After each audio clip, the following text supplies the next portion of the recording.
Good afternoon or morning to everybody, and welcome to BookFest Fall 2022. With me is Angela Bole, and she is the CEO of IBPA. And on February 1st, will take over as CEO of the publishing technology company Firebrand Group. Hi, Angela, and welcome to BookFest. It's great to have you here. Hi, Mandy. Yeah, this is exciting. This is really It great. is. I haven't seen you since Austin, Pub U in Austin. Which feels like forever ago. Lots has happened since we were, and I mean, I think that must have been 2017, Yeah, 2016 or 2017. Yeah, the world yeah. has changed a lot. It's been a It while. has. Yeah, it has. Now, I was thinking because agility is the theme of our conversation, I thought it'd be great if we start with your career path in the book world. So let's begin with your education and what sparked your initial interest in studying book publishing at university. Yeah, so my education, I guess it spanned a lot of things. I was a very curious college student. Thank goodness I paid for it myself, or I'd probably my parents would never speak to me again. But I did a lot of different programs through undergrad, but I did settle in literature and in what was called gender studies at the time. And that's where my degrees came in. And I always loved books and reading. I think that's what we have in common in the book industry. Even people that work in the operations and technology side of the book industry will talk to you for days about what they love to read. So I was always a huge reader. And when I got out, I did a number of different kind of young 20s things, eventually settling in an independent bookstore where I learned a lot more about the industry from that side of things and had a really good relationship with the Random House sales rep at the time. And she talked to me about what it was like to live in New York City and work in big publishing and have this very exciting life, yeah, as I understood it, because I was living in Wyoming at the time. And it felt right to me. So I moved to New York City to go to the NYU graduate program in book publishing. And all of this stuff, I didn't come from a family that was particular. I mean, I was the first one to go to college. There wasn't a lot of connections that I had that I was able to use to get into an industry of any kind, really. So these places that I found, particularly through the education and through the NYU graduate program, were really pivotal for me. And I'm grateful that I did it. Sometimes, going back to school isn't always recommended. It can kind of Yeah, I mean, I don't want to like bash it, but sometimes it can be a waste of time, unless you can really kind of turn it to your advantage. And I think the network that I made through the NYU publishing program as a young person was really, really important. So mhm, yeah, I recommend it if you can go to school for something that you absolutely know you want to do. yeah, You can jump right into that. So that yeah. pretty much jump started my career, is being able to come to New York City for that program. It's funny because when I interview people, I always look for little threads Mhm. that kind of bring us together. And the thread with you was you were book buying for a bookshop in Jackson, Wyoming, right? Yeah, so that was the Wyoming, yeah, Jackson, Wyoming. Yeah, and that's where we had my youngest son was born, and we lived there for a while. And it's a Mm, great little town. I love it. And also, I have such a connection with independent bookshops. But I love your background in just reading. I think that you've nailed it. That is what brings us all together in this industry. We all just love to read, right? We love it. we do, and I Yeah. think a lot of us connect to how reading has expanded our experiences, the windows, at least that aspect of it. It's also, you can talk about the doors, but I think for me, that's what I love talking to bookish people, because they have Mm. a lot to talk about, because their Yeah. experiences are broader than their own, because they read all the time. And I think that that's one of the things that really draws me into this industry and why I really love it. Yeah, absolutely. I agree. Now, publishing companies began forming what I think it was in the 1500s, and now we're reading books on our cell phones. It's just crazy. Talk about agility. But apart from ebooks, what do you see as significant contributors to the growth and change of the book publishing industry? So, if we took the ebook scenario out of it, because we all know that that's so big, what else do you see there? Yeah. Well, I will say one tiny thing about the ebooks, not to kind of leave them in the dust, because what is interesting, I think, about ebooks is that yes, they're definitely revolutionary and have changed the industry, but not to the degree that everybody thought that they would. And I do think that that's something that may shift and change in the future. But since they became on the market and have been on the market, they've been about 30% of the market, and they really haven't changed much in terms of how much they've infiltrated things. So people still like print, they're still reading print, digital is available, but the print market feels strong. And that's kind of leads to one of the things that I think has made things more agile, and self-published authors will really lean into this, which is print on demand. So huge. Without print on demand, and particularly the companies that work with print on demand exclusively, I don't think we'd have the self-publishing market that we have today, for sure. So that was a huge change for the industry. We're definitely seeing audiobooks make waves now, and a lot of people are saying that where ebooks kind of topped out at that 30% of the market, people don't really see an end for where audiobooks could potentially tap out in the market. I am interested in that. There is only so much time, but the thing about an audiobook is you can do so many other things while you listen. Think about an ebook or a paper book is you kind of just do that thing. You can't read an ebook and also wash the dishes very well, but you can wash your dishes and listen to an audiobook. So I get why people think that the audiobook market could saturate more than the ebook market has. And I think that is a very interesting market to watch. And with that, subscriptions, Spotify just added, I think they just added audiobooks, and subscription services will become something that I think every publisher will need to contend with. Haven't quite had to contend with because it hasn't been a huge part of how people access book content, but I think subscription services will become something to think about too. The other thing too is with audio, AI is becoming so much better than it ever was. So while I love the human voice, I can see how AI, now it's hard to tell the difference. When I've listened to a few recordings of parts of books that have been done in AI, it's actually really good. I wouldn't even know how to tell if it was AI or human. And that's probably going to make people mad at me. But yeah, IBPA just did a webinar last week or this week or something. We have a member benefit, the association that I work for, the Independent Book Publishers Association. We have a member benefit with the AI service, and just did a webinar with them explaining how it was or how it works or what it does. And I'll be honest, to me, it's still a little sci-fi, but yeah, I mean, it's definitely out there. Yeah, it's exciting. It is exciting. Now, I've got a few figures here, so I'm going to read these.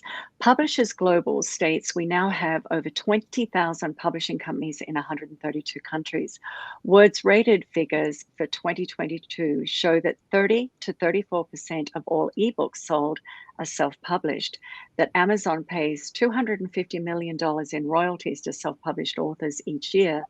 And I love this one. Women write 67% of top-rated self-published books compared to just 39% of traditionally published books. I actually found that quite a good, stat. I thought it was interesting.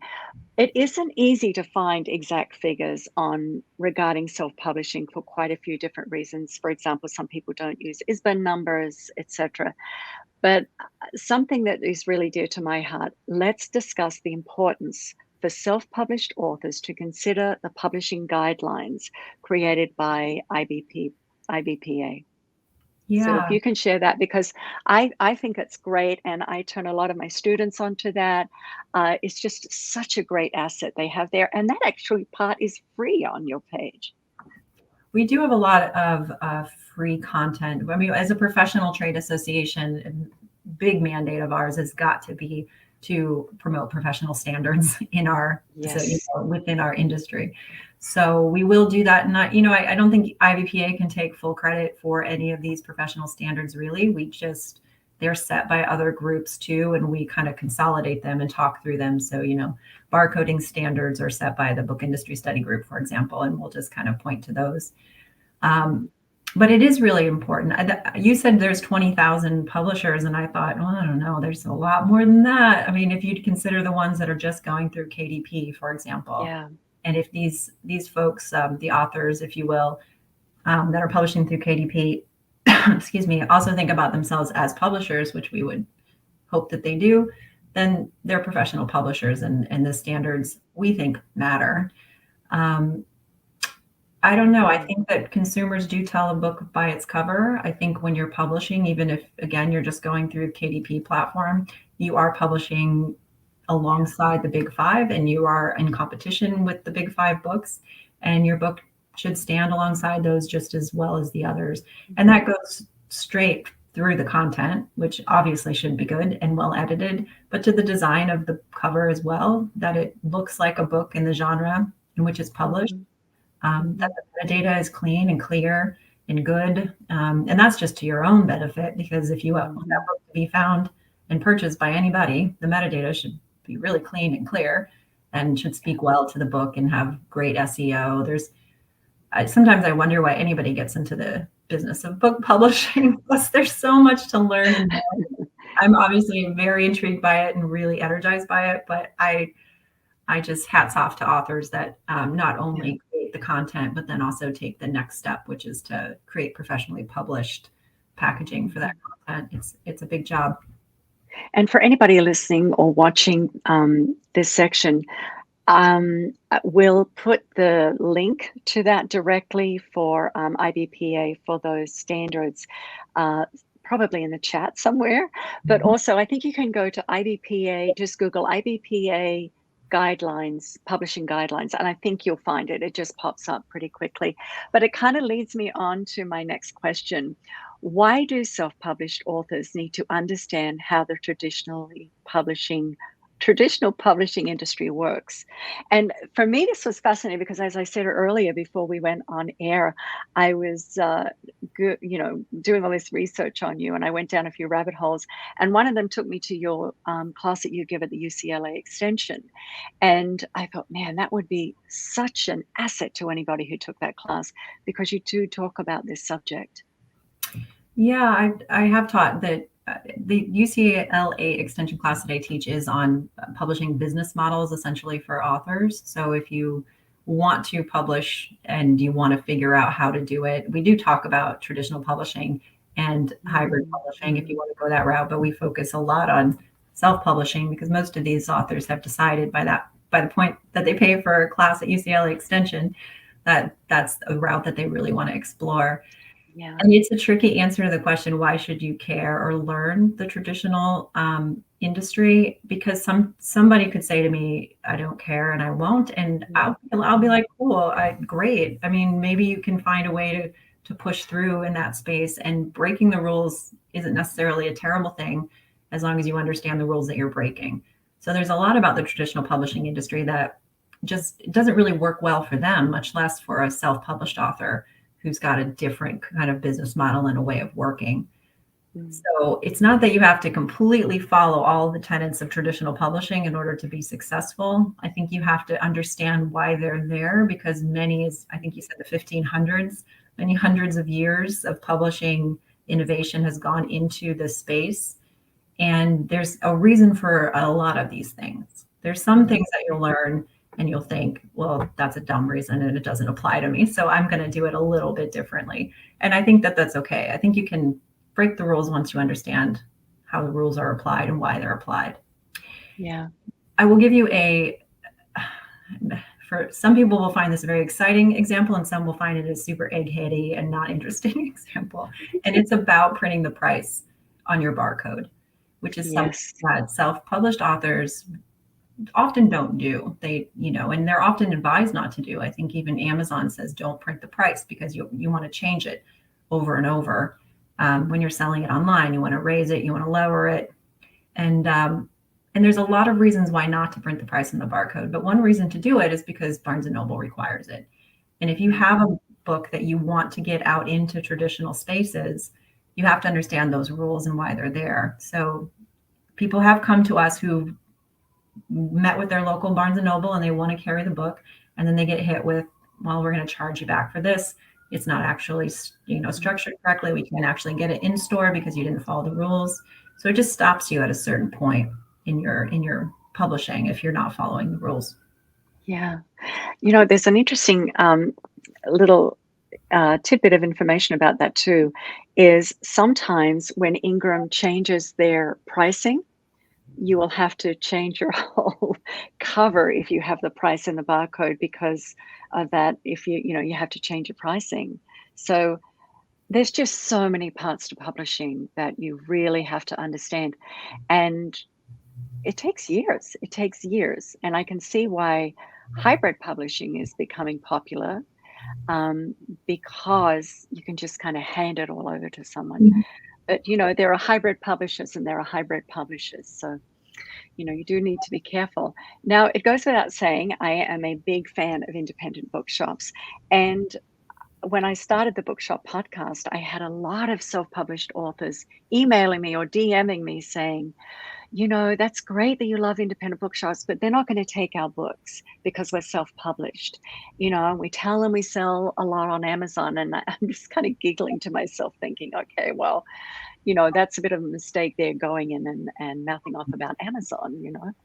But I've brought this up time and time again with many of the independent bookshop owners, and here is what they say. First of all, build a relationship with the booksellers, the book buyers, the owners of the indie bookshops, and they'll say, and ask yourself, where do I buy my books? So, in other words, my little independent bookshop is Bart's Books, which is world renowned. It's a great little bookshop. Uh, I can email them, I need this, this, this, and this. See if you've got it in stock. If not, I'll order it. And I go in there, and sometimes they have a pile high from me because they know my taste. They know what I'm researching at the time. And so this is what they mean by, where do you buy your books? Do Mm, you support local businesses? So I think it's really important for self-published authors and small and medium presses to understand it takes a lot to build relationships with these bookshop owners. Um, so with that in mind, let's talk about distribution, because that has always been like a little bit of a needle for self-published authors. Are there any companies doing distribution now for smaller companies for self-published authors? And because most of us go to Ingram Spark, mhm. because the other side of this too is that for when an indie bookshop owner is doing their ordering, it's very difficult if they've got, numerous little tiny accounts. They want to have the big accounts that they can order from. So if we could have that discussion, I think that would be really interesting to a lot of self-published authors. Absolutely. The first thing I don't know, yeah, the first thing I would say is there's a big difference between distribution and wholesale. But having a distributor and having a wholesaler, I think those two things get kind of intermingled and confused sometimes. And we talk about that a lot with our members. So I think at the very, very least, it's great for a self-published author to go through Ingram via Ingram Spark, or if you have a Lightning Source account, that's another way to get through. If you don't have a traditional distributor, which is the organization that's going to have that relationship or those relationships with the different bookshops and specialty shops and Walmart.coms and Target.coms. They're kind of the middleman to get the books into these spaces. If you don't have that company, you at least need to be, I think, available through Ingram, because your point, Mandy, is completely true. The bookshops don't want to create a one-off invoice sheet with Angela Bole. Like, they do not want to do that. They want to grab your book through Ingram when they grab 50 other books from 50 other publishers, and they want to consolidate that work. So being available where other books are available in the trade market is really important. And it's also, I almost want to say, impossible. If you have one book or two books, or sometimes even just five books, it's kind of impossible to get a traditional distributor. You really have to prove that you have lots of books in the pipe already and lots of books coming, because it's got to be a long game. And distributors don't want to spend a lot of time teaching somebody how the industry works only to have that kind of, it sounds harsh, but die on the vine, because there's no more content coming from that person that they can then take advantage of. So it's a heavy lift to get somebody into the system, and they need to see that there's longevity with that partner in order to keep them, or in order to bring them into the system. So that's key. So getting traditional distribution is going to be hard. So So you're probably going to have wholesale distribution, which just means you're going to be available to these bookstores. But then you have to make sure that if the bookstore market is indeed a market that you want to play in, because some author publishers rightly say it's not, I do fine on Amazon and I'm not even going to try. And then, okay, but if it is a market you want to play in, you have to set the right discounts and you have to be returnable.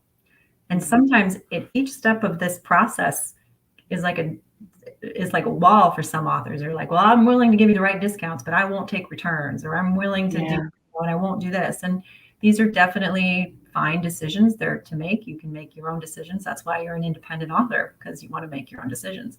But if those are decisions you made, then you've shut the door on these particular channels. So be available where they order, which is for the most part, the easiest way to do that is through Ingram, Spark, or Lightning Source. Set the right discounts and make sure your books are returnable. And then what you said, make the personal relationships. But those personal relationships won't go anywhere unless your books are properly set in the system for them to get very easily. Yeah. So there's a lot of good information there. Yeah. And it is possible. I'm not trying to turn people off by saying, no, you're never going to be able to get into bookshops, because I don't believe that. I have friends that are self-published. They are in airports because they've worked their butts off going around making these relationships. So it is possible. It just takes a lot of work. And like you said, you've got to have your books available in the correct formats and distribution places to, wholesale to get them out there. Now, a little later today, BookFest is holding a panel regarding one of my favorite topics, which is author platforms. I think it's really important to have an author platform. And even with all of the traditional publishers that I have spoken with on the show, and also, some pretty big time authors, they're all working on their author platforms. So let's talk a little bit about the importance of building that platform and what it looks like. And what are your thoughts on that? Full disclosure, I am someone without social media.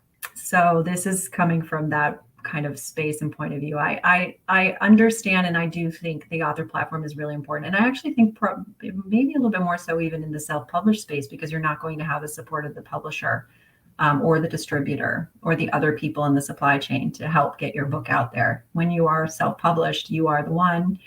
You're your entire marketing system. You hold the bullhorn completely. So you have to be visible. And I think you have to be authentically visible too, in the different spaces that make sense for what you're doing. So everybody knows, they see some people on social they're just pushing their stuff and pushing, and they're not giving anything. They're just asking and they're not providing. So I think it's a symbiotic relationship across platforms. You're in a platform, you're talking with people, it's an authentic relationship.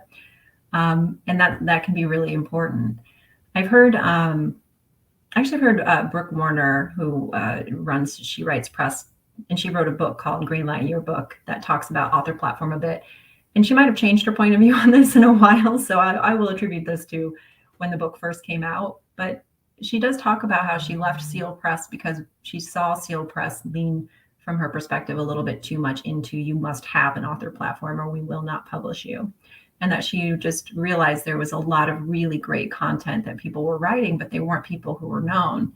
There were people like me, like I mentioned, with no connections. Had I not gone to NYU, nobody, I didn't know anybody. I didn't have a platform. You have to make those connections. And it just how frustrated she was with that part of traditional publishing, that it was becoming more and more about whether you already had a name and less about whether you had a great story to tell or good content that you could bring to the table. And so there's tension there, yes, you have to have a great platform, but maybe there are other things that you also bring to the table, and you have to be able to talk about what that looks like.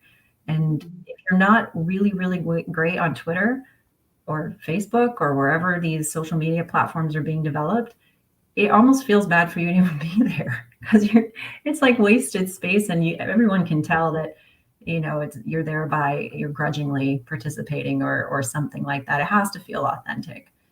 So, and then maybe if online socials aren't your thing, maybe there are physical places you could be. And you could think about your platform as, where are you going? Are you going to book fairs?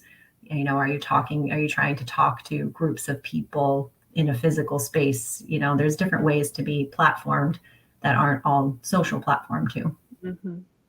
You bring up two things there that I wanted to talk about. I've actually interviewed a few of Brooke's authors on the show, and then mostly they have come through. No, they've all come through PR people, and that's something else that I think is really important. If you can find a marketing or a PR person to promote your books, I know it's expensive, but for people like me who have podcasts where we interview authors, it's really great to get a professional looking format and a letter of introduction from a PR person introducing the book, and having a really great, what's the word I'm looking for? I can't think of it. And it tells you all about the person, the author in their book.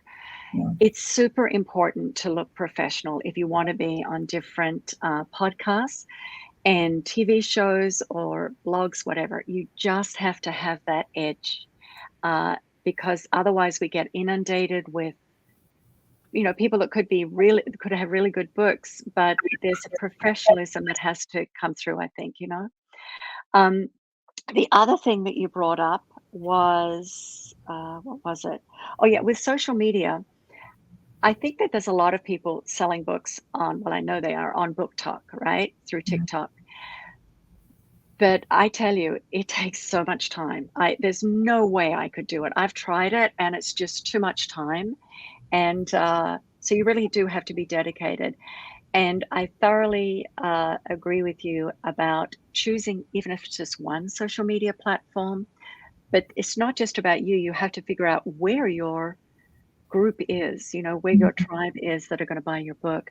The other thing that I think we miss is, you mightn't be on social media, but you might be a really good public speaker.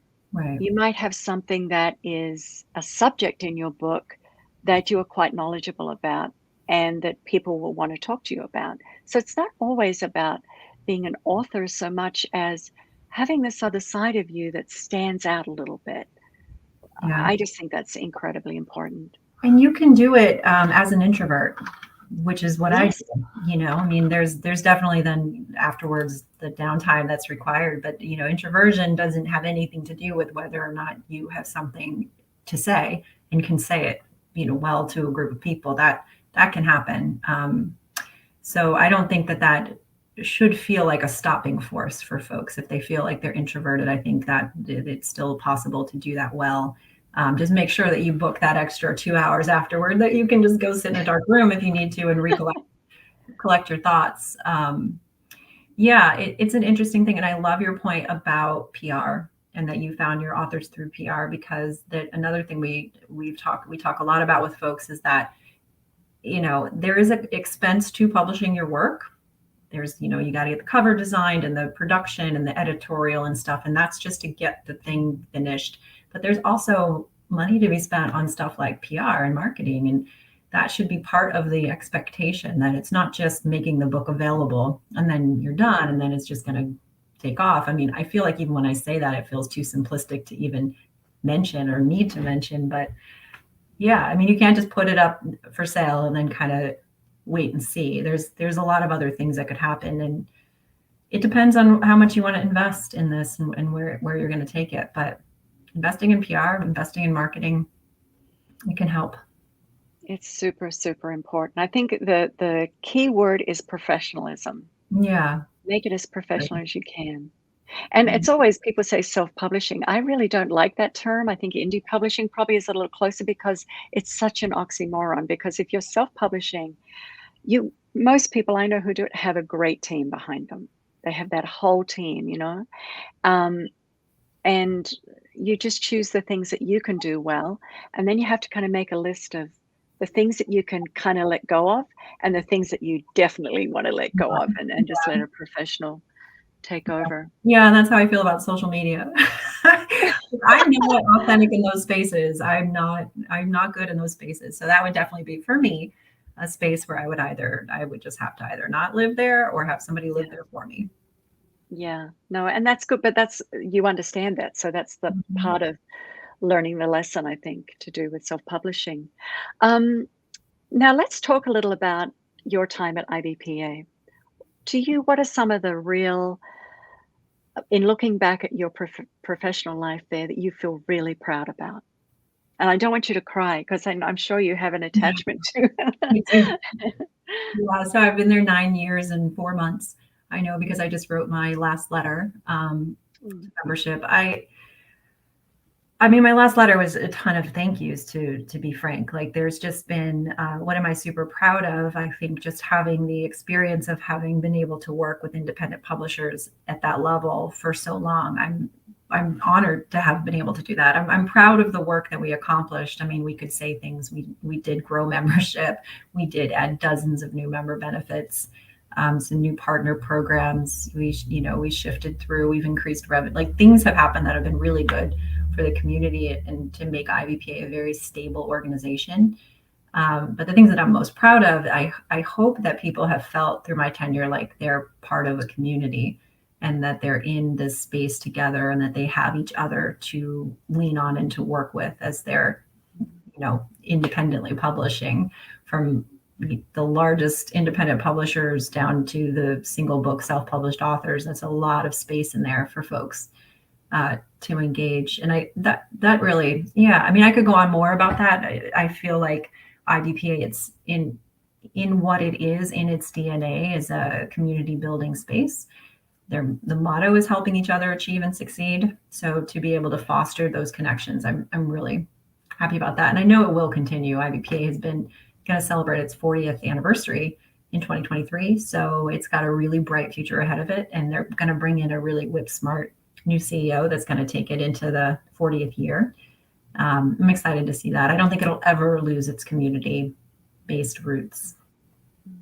And where is Pub U going to be this year or next year? Is it next year? April? Is that right? Or something like that? Yeah, well, it'll be so Publishing University is IVPA's annual conference, and I do think it's joyful. It has been Mhm. very joyful. Next year, it'll be the first weekend in May, I think, and it will be on Coronado Island, which is right outside Mm. San Diego, California. So most people don't know about Coronado Island, but they do know San Diego. If you get to San Diego, you just take a bridge over and you're on Coronado Island. And I promise you'd rather be on Coronado Island than than downtown San Diego. Downtown San Diego is great. You can get there really quickly, but it's beautiful. It's like a little resorty kind of spot. Mm. Yeah, you can do some kayaking and everything while you're there too. It's great. They'll give you kayaks for free. Yeah. Wow, there you go. From I guess, the resort. Yeah, you can get kayaks for Yeah. free. No, it's great, and I definitely recommend it. I went to, as I was saying earlier, the one in Austin, and it was more about just meeting people that were going through the same issues as you were going through, and going to all the workshops that you can possibly go to and learning about it. And then, of course, if you can't make all the bookshops, you can tune in later and look at them all, which is great. So you're always continually learning. Now, tell us a little bit about where you're going. I mean, this is a big step for you. So let's hear all about Firebrand Firebrand Group. Um, Group. Yes. I will acknowledge to those listening that actually, Mandy, you asked me a question about Firebrand Group earlier, and I was like, I don't know. I really, it was she had more data on a particular part of the business that I Bookish first. bookish Bookish first. first. Yeah, we need to look it up. And I thought, wow, yeah, no, that sounds cool. I'm glad that that's happening. Um, Firebrand Group. I have so before I came to IBPA, I worked for the Book Industry Study Group. So to kind of talk, how did this even happen? Like, how am I jumping from the association world to a technology company in the book publishing industry? So I worked for the Book Industry Study Group for also about 10 years, and I did a lot of standards development and met a lot of people on that side of the business, on the operations side of the business. And one person I met was Fran Tulin, who's the current CEO at Firebrand Group. And yeah, and he did approach me to see if this might be something I was interested in. He's got extremely big shoes to fill. He founded this company in the 80s and he has run it ever since. And he's done a very exemplary job. It's one of, there are only a few title management systems in the United States serving book publishers. This is one of them. So, they're kind of like they're providing the technology that runs publishing businesses, is one way to think about it. And they also have NetGalley on the team, which I think a lot of self-published authors are using NetGalley and a lot of publishers in general. And they have a company called Supado, which people might know. They build websites for publishers and do, gateways, retail gateways for publishing systems. So it eventually, it's almost there, but it's going to be a company that can really serve from the author, from the content, all the way through to the sale to the reader. And it will have systems in play that kind of help publishers every step of the way. So yeah, not till February 1st. And there are obviously some things about the company that I still need to learn. Yeah. Yeah. And does this mean relocating for you, or are you able to stay where you are in LA? It's transitioning to a fully virtual company right now. So everyone will be virtual, including me. And whether that means I stay in LA or not, I mean, that, now we have to, who knows where anybody's going to live. So it can be everywhere. It's a company owned by a Japanese company called MediaDo. And Supado is in the UK. So it's already got, it's international at this point. Well, next time we're talking to you, it could be from Hawaii or somewhere. Yeah, wouldn't that be great? Yeah, and things are opening up. I think that it's good. We have to get together. You and I have both talked about the benefits of being in place together. Conference time when you came to PubU and when I went to NYU, and you just don't build those relationships as well over Zoom. So we have to keep those things going. Yeah. Well, Zoom is great too. It works. It's been fantastic. I mean, look at us. We're talking now. I think it's great. So let's talk about books. Tell me some books that you've loved, and what are you currently reading? Oh, currently I guess I'm on to the next, but I read Kindred by Butler, Octavia Butler. Yeah. And I loved it. And I read it for my book club, and everybody in book club loved it. My book club's pretty big. And I went on to read Parable of the Sower, and I read Parable of the Talents, and now I've just become a huge Butler fan. And I should have known, because we talked about her when I was an undergrad, and her books were circulating around as something that would be important to read, but it was never required reading, so I never did. There's enough to read as a literature major, but it's fantastic. So I definitely recommend those. But yeah, I don't know. I'm in a book club that reads a lot. So our next book coming up, I don't even remember what it's called. So I have to get reconnected to it. Yeah. Oh my goodness. And is there a book that I'm an avid rereader. I love rereading books. So is there a book that you or books that you reread every few years or every year? I have never reread a book. I have never reread a movie. I've never done it.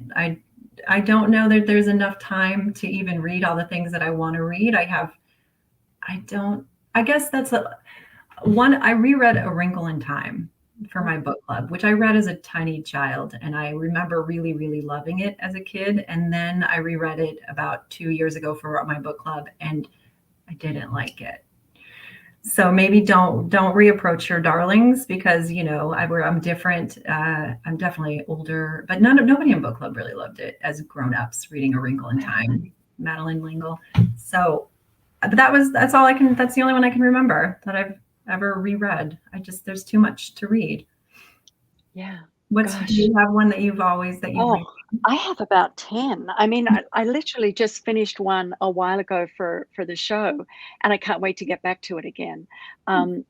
It was The Descendants. No, it's not. It's not called The Descendants. It's called, I can't think what it's called now.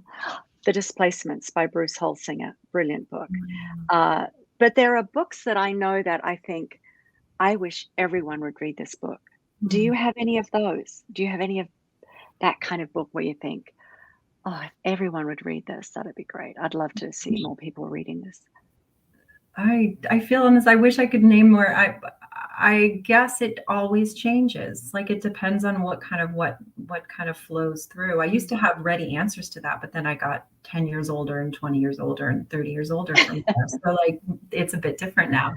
I used to always say Slaughterhouse-Five by Kurt Vonnegut because that was, for me, when I read it, I'd never read anything that interesting before. What's the Bayou book, Lincoln in the Bardo, which is a more recent experience that I had with a book like something like this. So when I first read Kurt Vonnegut, wacky, wild, weird time jumps, planet space was happening, and I was so much younger in high school, and I thought I didn't even know we could go here. Like I thought we had to be linear, and I thought we had to tell a story in this way, and it really definitely blew my mind.